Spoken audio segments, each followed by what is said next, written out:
ठेवलेला आहे जगतामध्ये. या आजच्या दिवसाचं महत्व सर्व दूरपर्यंत पसरलेलं आहे. आपले भगवान बुद्ध 2500 वर्षांपूर्वी म्हणजे 2600 वर्षांपूर्वी या भारत वर्षामध्ये जन्माला आले. ते वैशाख पौर्णिमेला, ज्याला बुद्ध पौर्णिमा आपण म्हणतो, आणि बुद्ध पौर्णिमेला ते बुद्ध झाल्यानंतर म्हणजे जन्माला तर आलेच आणि बुद्धत्व सुद्धा त्याच पौर्णिमेला प्राप्त केलं. आणि विशेष म्हणजे महापरिनिर्वाण देखील वैशाख पौर्णिमेलाच तथागतांचं झालेलं आहे. त्रिविध पावन बुद्ध पौर्णिमा म्हणून वैशाख पौर्णिमेला म्हटल्या जाते. बघा काय बोलतात, त्रिविध पावन म्हणजे 3 घटना घडलेल्या आहेत की ज्या घटना कधीही कुणाच्याही जीवनामध्ये कुणाच्याही संबंधामध्ये कधी घडू शकत नाहीत. फक्त त्याला तथागत भगवान बुद्धच एक अपवाद असतात. आणि म्हणून बघा, सिद्धार्थ गौतम बोधिसत्वाचा जन्मही वैशाख पौर्णिमेचा आहे. त्या सिद्धार्थ गौतम बोधिसत्वाला ज्ञानाची प्राप्ती म्हणजे त्यांचं सम्यक संबुद्ध होणं देखील त्या वैशाख पौर्णिमेतच आहे. आणि त्या तथागत भगवान बुद्धांचं वयाच्या 80व्या वर्षी जे महापरिनिर्वाण झालं ते महापरिनिर्वाण देखील वैशाख पौर्णिमेलाच झालेलं आहे. आणि म्हणून ह्या ज्या 3 घटना आहेत या वैशाख पौर्णिमेला घडलेल्या होत्या. परंतु वैशाख पौर्णिमेनंतरचा जो प्रवास आहे, दुपारी जसं म्हणालो प्रवचनामध्ये की ज्ञान प्राप्त तर झालं, पण ज्ञान प्राप्तीनंतर लगेचच त्यांनी उपदेश केला काय? केला काय? तर आपल्याला बघा, आपलं गणित कसं असतं सर्वसामान्यांचं. एखादी गोष्ट ऐकली, पंख पडलं असं कोणी जर सांगितलं, नाही नाही कावळा पडला, मी ऐकलं, मी पाहिलं, असं झालं तसं झालं, मसाला तेल मीठ काय काय काय काय लावतात बा लोक. तुम्ही नाही बा, तुम्ही लय चांगले आहे करतात की नाही लोक. व्यवहारामध्ये असंच होते बघा, मला माहित आहे, मला माहित आहे, मला काही ढेकळं माहित नसते आपल्याला खरोखर जे ऍक्च्युअल मध्ये काय असेल ते. पण लोक काय म्हणतात, मला माहिती आहे म्हणतात, मला सगळं माहिती वगैरे वगैरे.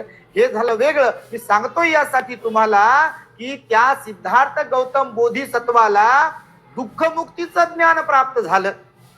आर्य अष्टांगिक मार्ग त्यांनी मध्यम मार्ग दुःखमुक्तीवरचं औषध शोधून काढलं, उपाय शोधून काढला, दुःखाचं कारण त्यांना गवसलं. त्यांनी त्या दुःखाच्या कारणांना आलटून पालटून त्याला वेगवेगळ्या प्रकारची गुंता त्यातली काही आहे का, त्याच्यात काही कमी जास्त आहे का, वेगवेगळ्या प्रकारचं त्याच्यावरती चिंतन केलं. परंतु वैशाख पौर्णिमेला प्राप्त झालेलं ज्ञान भगवंताने लगेचच सांगितलं का?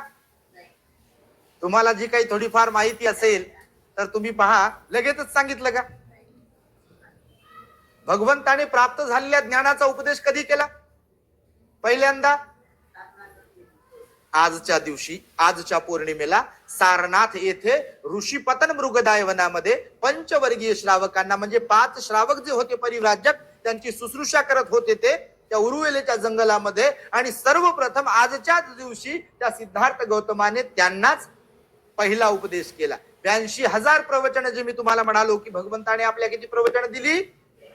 82,000 प्रवचने दिली. त्रिपिटकामध्ये आज लिखित स्वरूपात आहेत. जगातल्या असंख्य भाषांमध्ये त्रिपिटक भाषांतरित केल्या गेलेला आहे. इंग्लिश असेल, जर्मन असेल किंवा कोणत्याही देशाची कोणतीही भाषा असेल तर त्या भाषांमध्ये त्रिपिटक उपलब्ध आहे. त्या त्रिपिटकामध्ये भगवान बुद्धांचे एकूण 82,000 उपदेश आणि त्यांच्या अग्रश्रावकांचे 2,000 उपदेश, एकूण किती झाले? 84,000 उपदेश आहेत. पैकी पहिला जो उपदेश आहे ज्ञानप्राप्तीनंतरचा, तो उपदेश भगवान बुद्धांनी तब्बल 2 महिन्यानंतर, वैशाख, ज्येष्ठ आणि आषाढ, बघा हा 2 महिन्यांचा कालावधी आहे. 2 महिन्यांचा कालावधी लोटला आणि तेव्हा कधी आपल्या दिव्य दृष्टीने पाहतात की मी मला प्राप्त झालेलं ज्ञान ताऊन सुलाखून पाहिलाय, आलटून पलटून पाहिलाय, त्याच्यात काही कमी जास्त आहे का, सर्वसामान्याला समजेल की नाही समजेल, लोक त्याला ग्रहण करतील का, लोक त्याला श्रवण करतील का, लोक त्याचं अनुसरण करतील का, लोकांना त्याचं फळ लाभ होईल का, लोक सुद्धा अर्हत होतील का, लोक श्रोतापन्न होतील का, सकृतागामी होतील का, अनागामी होतील का, अर्हत होतील का, याचा पूर्ण चिंतनातून त्यांनी विचार केला. आणि जेव्हा त्यांचं मनोमय काय त्यांना सांगितलं, त्यांच्या मनोमय कायाने की हे परिपूर्ण आहे, केवल परिपूर्णं असा शब्द प्रयोग आहे. काय म्हणाले? केवल परिपूर्णं म्हणजे परिपूर्ण, याच्यात काही जोडण्याची पण गरज नाही आणि याच्यातील काही काढण्याची पण गरज नाही आहे. हे ज्ञान परिपूर्ण आहे बुद्धत्वाचं जे तुम्हाला प्राप्त झालंय ते. तर भगवंताने त्याच्यावर चिंतन केलं परंतु प्राप्त झालेलं ज्ञान सांगण्यास 2 महिन्याचा कालावधी लोटला. आणि सर्वसामान्य जीवनामध्ये आपल्या सारख्या लोकांच्या व्यवहारामध्ये आपल्या पोटामध्ये काही समजा अशी गोष्ट एखादी ऐकली आहे आपण किंवा माहित झाली की बा विशेष आहे काहीतरी, म्हणजे विशेष म्हणजे छोटी मोठी कोणती असो, तर खत खत खत खत खत खत खत खत कधी सांग कोणाला सांग, कधी सांग कोणाला सांग, कधी सांग कोणाला सांग, कोणाला सांग कोणा, आणि बडबड बडबड बडबड सांगते ते वकून देते बा. असं बडबड वक्ते मग काही लोक वक्ते समजतात तुम्हाला.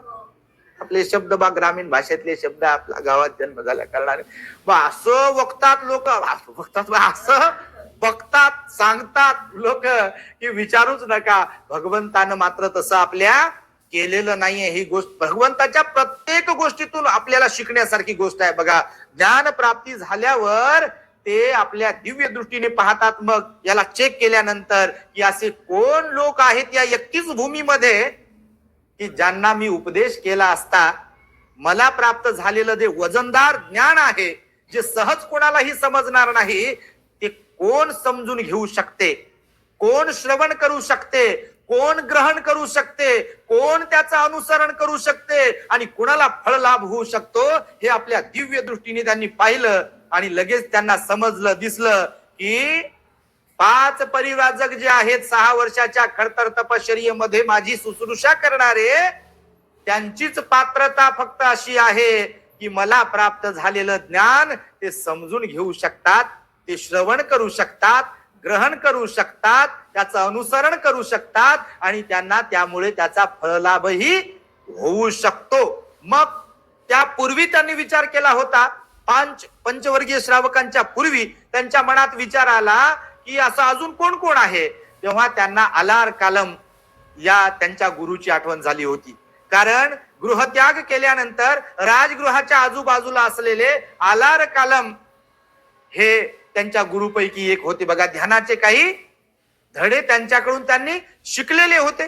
उद्दक रामपुत्त पण होते, त्यांचीही त्यांना आठवण झाली होती. ज्ञानप्राप्तीच्या नंतर जेव्हा उपदेश करण्याचा त्यांना म्हणजे मार्ग खुला झाला तेव्हा त्यांना उद्दक रामपुत्त आणि आलार कालमाची आठवण झाली की हे दोघे जे आहेत पात्र आहेत ज्ञान ग्रहण करण्यासाठी, मी त्यांनाच उपदेश करू शकतो. परंतु भगवंताने त्यांचं भूत भविष्य वर्तमान पाहिलं.